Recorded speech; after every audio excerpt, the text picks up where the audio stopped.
faut comprendre, comme je dis, la notion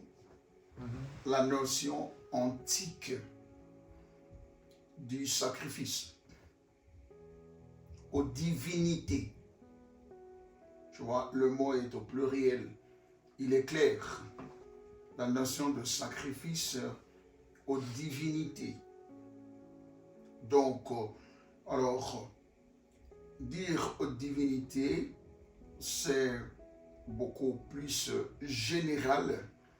Mais alors, pour être spécifique, il faut comprendre, c'est-à-dire la notion aux divinités antiques ou de l'époque, divinité territoriale.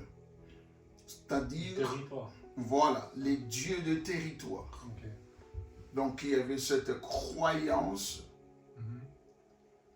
Bien sûr, aujourd'hui, nous l'appelons païenne, des croyances païennes, parce qu'aujourd'hui, nous avons l'esprit des dieux qui nous révèle que ces croyances-là étaient païennes dans le sens que ce n'était pas de vraies croyances. Mais à l'époque, eux, ils croyaient vraiment en ça. Tu vois? Donc, chaque territoire, chaque peuple avait ce Dieu. Tu vois? Avait ce Dieu. Donc, non, il fait, je crois, il fait un autre truc, ça n'a rien à voir avec nous. Tu vois? Donc, chaque territoire, chaque peuple, chaque culture avait ce Dieu qui était différent de Dieu d'autres territoires. Tu vois? Tu avais des dieux qui étaient bons, compatissants, tu avais des dieux qui étaient méchants, tu vois? Tu avais des dieux qui étaient amoureux, parfois tu avais des dieux qui étaient tristes, tu vois, c'est rigolo. Donc, plusieurs dieux, non? Exactement, plusieurs dieux. C'est du polythéisme. Tu vois, c'est du polythéisme. C'est la croyance à plusieurs dieux. C'est plus les Romains ou Grecs qui croyaient en... Bien sûr, les Romains aussi, les Grecs. Je sais pas, les dieux. Exactement, il y a tout un panthéon de dieux, grecs et romains. Tu vois? Donc, c'est ça. Mais c'est pour ça que j'ai dit au départ, il faut comprendre la croyance. C'est ce que nous appelons, bibliquement parlant, la foi. Oui. La foi, la confiance en Dieu. Mais sauf que nous sommes dans ce qu'on appelle les monothéismes, croyance à un Dieu avec le nom, avec les mots mono. Tu vois?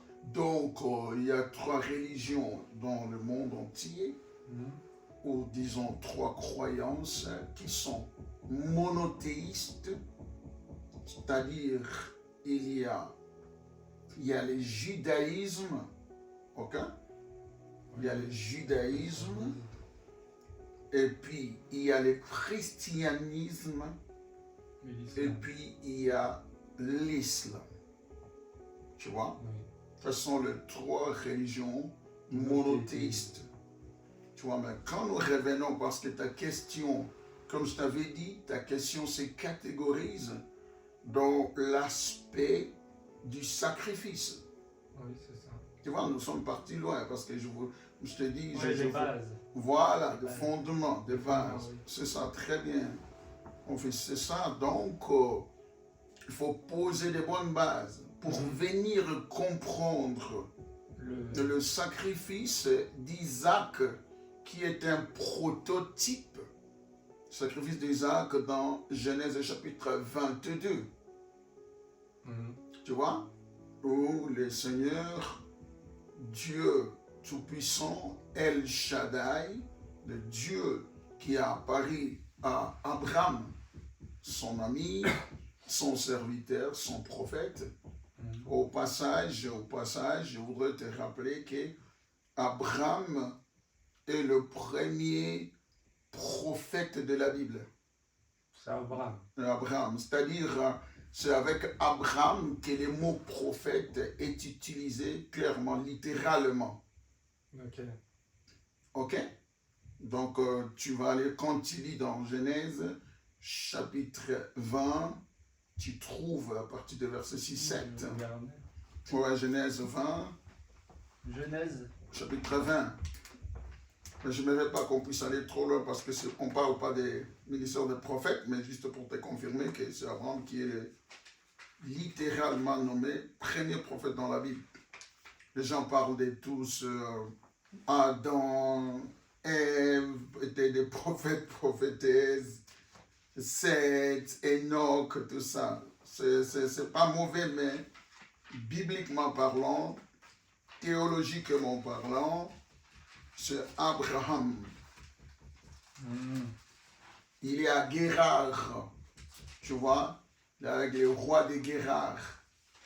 C'est là que Dieu va dire au roi de Guérard, à Abimelech, que remet Sarah, cette femme, à son mari parce qu'il est un prophète. Le verset 7, qu'est-ce qu'il est dit? Si. Il est dit quoi? Le verset 20, c'est ça, non? Chapitre 20, le verset 6 à 7. 6 à 7. Ouais, qu'est-ce qu'il est dit là-bas? Alors, 6. Et Elohim lui dit en rêve, je sais que tu l'as fait dans l'intégrité de ton cœur. Exactement, là, c'est Dieu qui parle à Abimelech, le roi de Guérard. Ouais, c'est ça. Et je empêche que tu ne pêches contre moi. C'est pourquoi je n'ai pas permis que tu la touches. Ouais. Maintenant, rends la femme. Ça, c'est le verset 7, hein? Oui, à cet homme, car il est prophète. Tu vois, c'est la première fois que Dieu va parler de prophète. Ouais, c'est... Mais ça, c'était juste au passage, pour que tu saches. Okay. Voilà, c'est Abraham qui est nommé premier prophète de la Bible par Dieu lui-même. Alors, donc, comme je disais, pour que tu puisses comprendre, revenons dans notre thème, pour qu'on ne puisse pas s'éloigner. Voilà, donc c'est par rapport au sacrifice. Donc, c'est ça, il faut avoir la bonne notion, comme on dit, background, l'arrière-connaissance, l'historique, tu vois, d'où vient la notion de sacrifice. C'est ça, surtout, mais là, nous sommes dans un contexte d'Orient, c'est-à-dire tout ça aujourd'hui, Israël, Syrie, Iran, Irak, là-bas. Tu vois? Donc, les dieux des territoires, quand il était fâché, comme je disais, les dieux des territoires, les dieux au pluriel bien sûr, mais chaque territoire était gouverné par un dieu particulier, bien sûr qu'il y avait beaucoup, tu vois, mais chaque territoire était gouverné par un dieu. Et quand les dieux des territoires étaient fâchés, parce que le peuple ne se comportait pas conformément à ce que le Dieu voulait ou attendait du peuple, eh bien, comme je t'avais dit... Le Dieu de territoire, c'est genre en haut, genre Dieu, genre comme si c'était moi qui étais un président, quand vous dites Dieu du territoire. C'est Dieu... Bon, ta question est bonne, mais là, ça fait tout un autre aspect de ce que nous sommes en train de parler. Si on essaye de décortiquer ces niveaux-là, là où les divinités sont humanisées, c'est-à-dire on le fait comme... Là, on parle à autre chose. Okay. Très bien, très intelligent, mon fils. Donc restons dans l'aspect où nous traitons. Non, c'est parce qu'il n'avait pas compris le mot de territoire. C'est ça, mais je t'avais dit qu'il y avait des divinités, mais sauf que chaque territoire était gouverné où il y avait un Dieu qui régnait sur ça. Mais le point important, c'est la notion du sacrifice dont nous parlons. C'est-à-dire, les dieux étaient fâchés. Quand ils étaient fâchés, ils étaient mécontents du peuple. Les conséquences étaient qu'il y avait par exemple des maladies, des épidémies, tu vois, des épidémies. Moi, je donne juste un exemple, hein. Je ne dis pas qu'à l'époque c'était comme ça. Non, comme on parle aujourd'hui, Ebola, Covid-19, tu vois, ça te fait rigoler, tu vois. Et puis la terre, il y avait la sécheresse, il n'y avait plus beaucoup de pluie, tu vois. Donc tout ça, c'était des signaux, c'était de langage non verbal, tu vois, qui voulait dire, ah ben les dieux sont fâchés. Ou bien les dieux du territoire est mécontent, il est fâché. C'est pour ça qu'il punit. Oui. Et le peuple maintenant devait offrir des sacrifices. Tu comprends un peu? Devait offrir des sacrifices. Et sauf qu'à l'époque... Pour pouvoir se pardonner un peu de... Pour que les dieux pardonnent. Pas pour, ça, non, pas pour se pardonner. C'est pas pronominal, tu vois. Donc, pour que le Dieu puisse les pardonner, pardonner le peuple au travers de sacrifices qui ont été offerts. Et quand les dieux étaient apaisés avec le sacrifice que le peuple donnait, c'est là que l'épidémie disparaissait, de maladies, tu vois, par exemple, comment on appelle ça, miscarriage en anglais, quand les femmes fausse couche, miscarriage, c'est fausse couche, par exemple, quand les femmes, voilà, les enfants sortaient avant le temps et puis ils mouraient, et ça s'arrêtait. Mais tout ça, c'est juste pour te dire que les dieux étaient fâchés. Okay. Donc, quand tu comprends ça, maintenant tu comprends, tu as une bonne base sur la notion du sacrifice au Dieu, aux divinités. Donc, comme je t'ai dit, nous comprenons aujourd'hui, nous, c'est fait pour que en gros, ça Dieu, apaise, pour que le Dieu puisse se bénir. Bénir, oui, c'est ça. Tu vois, pour que ça calme la colère de nos mauvais actes. Exactement, du peuple. Et souvent, il y avait des gens qui étaient chargés de faire ce sacrifice-là. Ce n'était pas tout le monde. C'est ce qu'on appelle le prêtre, le sacrificateur. Il fallait quelqu'un de... Exactement, qualifié, de compétent, qui était officiellement, solennellement établi pour faire ces cérémonies-là, ces rites-là. Ok? C'est pour ça, c'est là où tu entres dans, tu lis deux choses, la notion du sacrifice et de la sacrificature. Quand parle le prêtre dans la parole de Dieu, tu te souviens, là, on parlait d'Exode 19, devant la montagne de Sinaï, ce dimanche. Exactement. Qu'est-ce que le Seigneur va dire à partir de verset 4, 5, 6, 10, 11, il dit, si vous obéissez à ma parole, vous serez mon peuple, même si toute la terre m'appartient, et vous serez un royaume de sacrificateurs. Oui. Ok? Oui, je me rappelle. Et nous les trouvons dans le Nouveau Testament, dans 1 Pierre chapitre 2, versets 5 à 9. Là où l'apôtre Pierre va dire, et vous, vous êtes une nation sainte, un peuple élu, un sacerdoce royal. Tu vois? Et dans l'Apocalypse 1, le verset, Apocalypse 1, verset 6 jusqu'à 8, mais surtout 6, qu'est-ce que le Seigneur dit? Vous êtes un sacerdoce royal, un royaume de sacrificateurs. Il a fait de nous un royaume de sacrificateurs pour Dieu son Père. Ça c'est Apocalypse 1, 6. 1, 8, ça dit Alpha, Oméga, etc. Ok? Donc, c'est ça où il y a le lien, c'est inséparable, bien sûr que ce sont deux domaines qu'on peut traiter différents, mais il y a un lien inséparable entre le sacrifice puis la sacrificature. Donc, la sacrificature vient maintenant en deuxième position, là où il y avait des gens qui étaient établis, bien nommés, compétents pour le faire. Tu vois?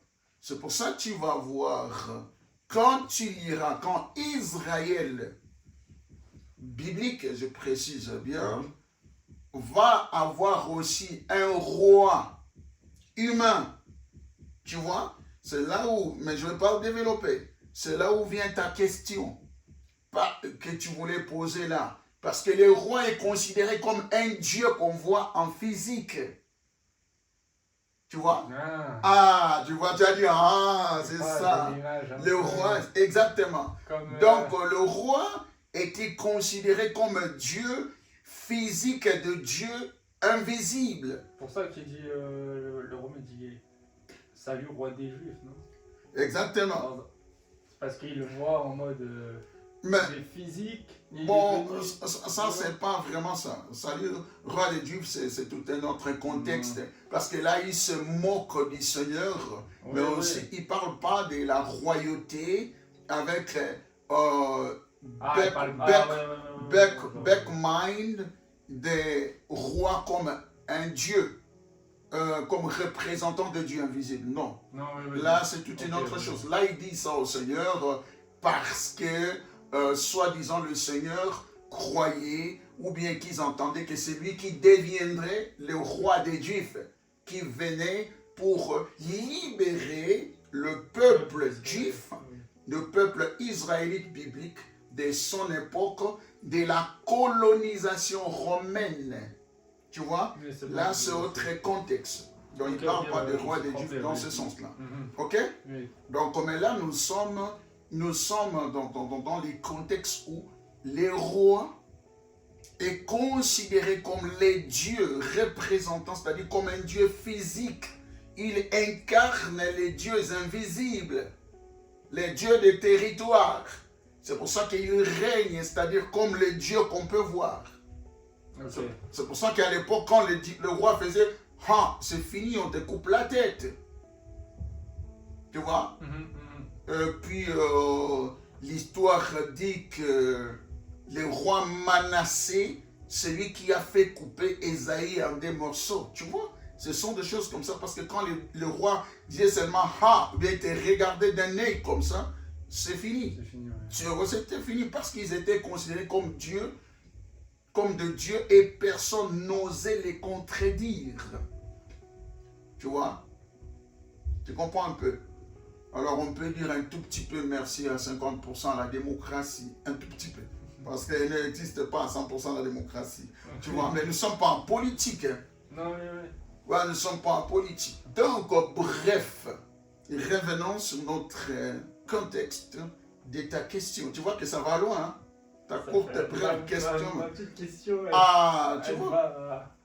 Tu vois l'importance d'étudier, de creuser, de sonder. Sinon, c'était hier à la maison quand je suis parti d'ici avec Poupie. C'est ça que la question t'a monté. Hein. Hier soir, déjà ça faisait plusieurs fois que la question est revenue dans ma tête. Oui. Pour le sacrifice de Dieu, est-ce que c'était un peu le même sacrifice dans un sens qu'il faisait avec les animaux? Est-ce que ça avait un lien? Exactement. Il y a un lien. Il y a un lien, il y a un lien, il y a un lien prophétique, il y a un lien spirituel. Oui, voilà. Mais il faut commencer d'abord par les bons fondements que nous sommes en train de poser. Oui. Sur le sacrifice, c'est-à-dire les divinités, le sacrifice et la sacrificature. Et leurs résultats. Tu vois, là, on peut dire aussi les conséquences. Et quand on dit conséquences, ce n'est pas toujours négatif. Tu vois, donc les conséquences positives, les résultats positifs et les résultats négatifs. Donc, c'est ça. Et à partir de ça, ce qui était compétent, c'est-à-dire le sacrificateur ou le prêtre, et il faut savoir qu'à l'époque, au passage, c'est pas important ce que je veux dire, au passage, souvent c'était de mâle, c'est-à-dire de masculin. Mais après, il y a eu aussi de prêtresses féminines, mais pas trop, surtout pas trop en Orient, la culture de l'époque là-bas. Okay. Donc, beaucoup, pas seulement, mais majorité écrasante. Donc, c'est là où on offrait ces animaux par ces gens compétents. Tu vois? Ces gens compétents. C'est-à-dire quelqu'un qui n'était pas dire ça, mais qui n'était pas vraiment pur d'esprit, genre il pouvait pas Non, faire ça, là, tu entres maintenant dans les exigences du sacrifice et de la sacrificature biblique de Dieu. Ok. Ouais, tu vois, biblique de Dieu. Tu vois, parce que dans la sacrificature de l'alliance de Dieu avec Israël, Oui. dans la première alliance, tu viens avec ces exigences-là. Tu n'oses pas entrer offrir un sacrifice à Dieu, toi, en tant que sacrificateur, avec le péché d'essuyer. Ah, on veut que ça soit quelqu'un de... Oui, ok. Exactement. Tu dois être dans un état pur. D'où tu vois toutes ces cérémonies que même le grand sacrificateur lui-même, il doit se purifier. Et le sacrificateur, le prêtre qui entre soit dans le tabernacle ou les temples, eux-mêmes doivent se sacrifier en fait, avant de commencer d'offrir des sacrifices pour le peuple. Tu vois? Donc là, tu entres dans des choses de la sacrificature biblique de Dieu avec Israël et aussi dans les Nouveaux Testaments. Même si dans les Nouveaux Testaments, nous n'offrons plus des animaux. Ok? Parce que le seul animal qui a été déjà offert une fois pour toutes, pour ne plus répéter et exterminer toutes les races des animaux sur la terre. Cet animal-là, et ce n'est pas un animal, mais c'est le Dieu lui-même qui se fait homme, c'est le Seigneur Jésus-Christ. C'était un peu... Voilà, mais on allait arriver là-bas. Mais je vois que tu es impatient qu'on arrive, sans que j'anticipe, parce qu'on allait arriver là-bas. Mais il fallait d'abord comprendre la base sur la... Tu vois, la notion de divinité, en fait, de divinité territoriale. Tout le temps refaire un sacrifice d'animaux, Exactement. À chaque péché, refaire un... Exactement. Parce que Christ, notre agneau, a été déjà immolé. Dit l'apôtre Paul dans 1 Corinthiens 5, 7. Corinthiens 5, 5, 7. C'est Christ, notre agneau, immolé. Et puis dans Jean 1, quand Jean est en train de baptiser dans les Jourdains, il va pointer du doigt, il va dire, voici l'agneau de Dieu qui ôte le péché du monde. Oui, donc le Seigneur Jésus-Christ. Oui, voilà. Tu vois, là, il n'est pas encore parti à la croix. Tu vois? Donc, et tout ça, il faut déjà revenir en arrière. Tu vois, de centaines de siècles en arrière. Par exemple, on peut dire 700 et quelques années qu'on arrondit toujours à 8 siècles, 800 ans, avec le prophète de Dieu comme Ésaïe. Dans Ésaïe 53, là où Ésaïe parle d'une vision, d'une prophétie du Seigneur Jésus-Christ dans Ésaïe 53. Tu vois? Où il parle de comment... Ésaïe 53, si tu lis là-bas, on peut lire juste les versets 5 si tu veux. Oui. Tu peux lire Ésaïe chapitre 53, tu lis des 3 à 5. Pour qu'on ne puisse pas aller trop loin. Et tu verras. Donc tout ce que Jean-Baptiste va dire dans Jean 1, pointant et témoignant, déclarant haut et fort l'agneau de Dieu qui ôtait les péchés du monde. Quand le Seigneur passait, Jean était dans le Jourdain là-bas, en train de baptiser. Est-ce que Paul va dire Christ, notre agneau, a été déjà immolé? Donc tout ça, ça vient déjà de la première alliance.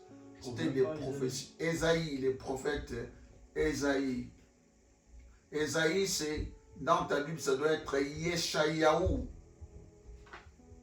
Parce que ta Bible, on utilise les terminologies hébraïques, je crois. Oui, c'est ça. Yeshayahu. Ouais, c'est ça. Là, tu vois, tu es dans Yeremiyahu, c'est Jérémie, je crois. Ésaïe, ça doit être Yeshayahu. Dans ta Bible, parce qu'ils utilisent, laisse-moi trouver pour toi rapidement. Ouais, c'est ça. C'est pour ça qu'il faut parfois avoir juste les Bibles simples comme le Louis II. Esaïe, tu es déjà là, quoi. Ah, Ouais, j'étais pas loin, là, j'étais plus loin. Exactement. Donc, Esaïe 53. Tu vas lire les versets 3 à 5. 3 à 5. Ah ouais, seulement pour ne pas faire une longue lecture. Ok. Ouais. Alors. Le mépriser et le rejeter des hommes. Ouais. Homme de douleur et sachant ce qu'est la maladie, tel celui devant qui l'on cache sa face. Vas-y. Il était méprisé, nous ne l'avons pas considéré. En vérité, il a porté sur nos lui maladies et il s'est chargé de nos douleurs. Mais nous avons estimé qu'il était frappé, battu par Elohim et humilié. Il a été profané à cause de nos transgressions, brisé à cause de nos iniquités. Voilà. Et puis, continue le dernier, juin. Et puis, le châtiment. Voilà. Le châtiment qui de notre paix a été sur lui. A été sur lui. Tu vois, ce que nous devons souffrir, les conséquences de nos péchés, c'est sur lui que Dieu l'a mis. Donc, il est mort à notre... J'ai compris en lisant. C'est ça. Mais ça parle de Yeshua. C'est avant que parce que vu que c'est l'Ancien Testament, c'est avant du coup que Jésus vienne déjà en... Bien sûr, c'est pour ça que je t'ai parlé des 700 et quelques années, c'est-à-dire arrondi à 800 ans, 8 siècles, avant que le Seigneur revienne. Ces prophéties ont été déjà déclarées, parlées en avance. Tu vois? Donc, c'est ça l'agneau de Dieu, c'est le Seigneur. C'est lui. Donc, à la place des animaux qu'on offrait dans la première alliance, tu vois, on a coupé la réponse parce que la bonne base, tu l'as compris. C'est pour ça que tu voyais que dans le tabernacle, tout ça, il fallait des animaux chaque fois. Et puis, mais cela ne changeait pas vraiment l'homme. Parce qu'après, tous les animaux ne peuvent pas non plus vraiment satisfaire à Dieu, tu vois. Et puis, comme je dis, on risque de finir les races en disparition, les races. Donc, c'est pour ça que Dieu a choisi quelqu'un qui était parfait, sans péché. Pur. Et c'était Dieu lui-même, Dieu qui se fait homme. Il est devenu homme, il se fait chair. C'est ça, là tu cites Jean 1. Tu vois, au commencement était la parole était avec Dieu, la parole était Dieu lui-même, la parole s'est fait chair, il a habité parmi nous, nous avons vu sa gloire, etc., comme la gloire de celui qui est venu d'un Père. Après le verset 12 dira, à celui ou à seul qui croit en lui, Dieu lui a donné la grâce ou le pouvoir de devenir enfant de Dieu. Tu vois? Donc, mais malheureusement, la parole est venue chez les siens, c'est-à-dire chez les Israélites de l'époque, mais ils ne l'ont pas reconnu. Donc, c'est l'accomplissement de cette prophétie du Saint-Esprit par Esaïe. Exactement. C'est Dieu qui l'a écrit, mais il a continué l'écriture qu'il a exactement, les écritures s'est accompli quand le Seigneur est venu. Voilà, Donc, je crois que maintenant tu as compris d'une manière un peu générale. Tu vois, c'est très très profond, ça nécessite du temps. Exactement. Ça prend large. Exactement. C'est une petite question. Ah ouais, petite question, mais tu vois la réponse. C'était bien. Ça va. Donc, c'est ça, le sacrifice du Seigneur, d'où le lien avec Abraham qui va offrir Isaac. Tu vois, le fils de la promesse.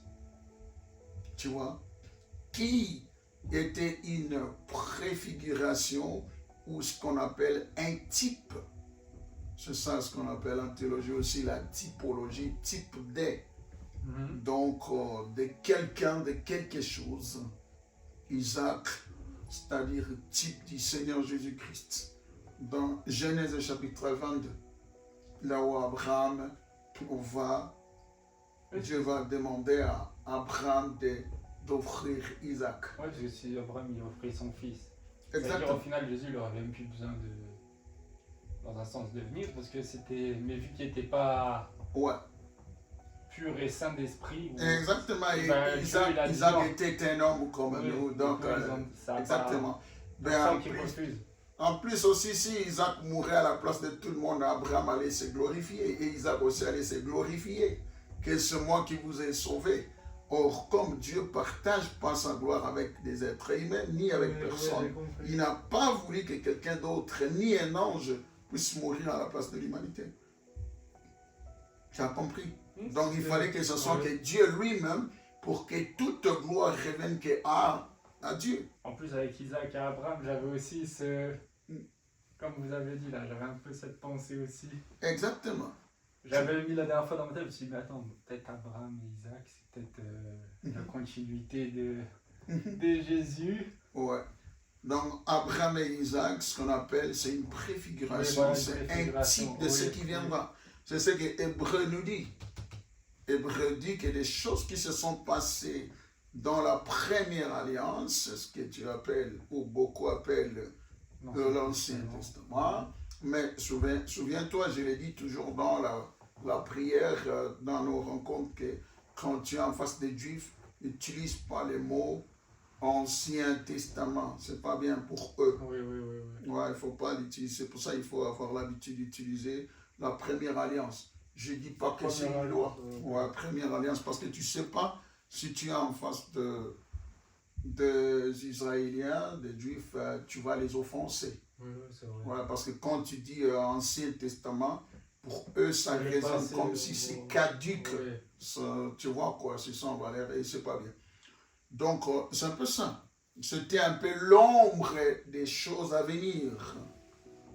Donc, l'ombre du sacrifice que Dieu a offert, son Fils, qui était Dieu lui-même, qui est devenu humain. Tu vois, c'est de la folie. Ouais, ça, on ne peut pas comprendre. On peut que les recevoir humblement, avec confiance en Dieu, que c'est comme ça. Si on veut tout comprendre, c'est pour ça que tu vois que les gens ont un problème, parce qu'ils veulent tout comprendre, ils veulent tout démontrer. Tu ne peux pas tout démontrer. Tu ne peux pas tout comprendre. Toi-même, déjà, en tant qu'être humain, tu ne te comprends pas trop. Déjà nous-mêmes, on ne comprend pas déjà nous-mêmes. Merci.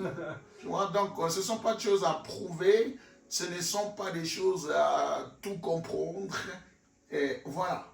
Donc, ce sont des choses que nous devons rester humbles et comprendre que Dieu est Dieu et c'est comme ça. Cela ne signifie pas que la foi ne doit pas être réfléchie. Oui, il y a des dimensions que la foi peut être réfléchie, tu vois, mais il y a des dimensions, la foi ne peut pas être réfléchie. Parce que c'est clair, Paul l'a dit, c'est une folie, ça nous dépasse. Les choses de Dieu nous dépassent. Donc c'est comme ça, je crois que ma réponse pour toi, non, j'ai compris. Tu as compris, c'est ça. Donc il fallait Dieu lui-même pour que la gloire revienne à Dieu, pas à Isaac ni à Abraham. Ni à un ange quelconque. Il fallait que ça soit lui-même pour... Okay. Exactement. Je crois que tu peux...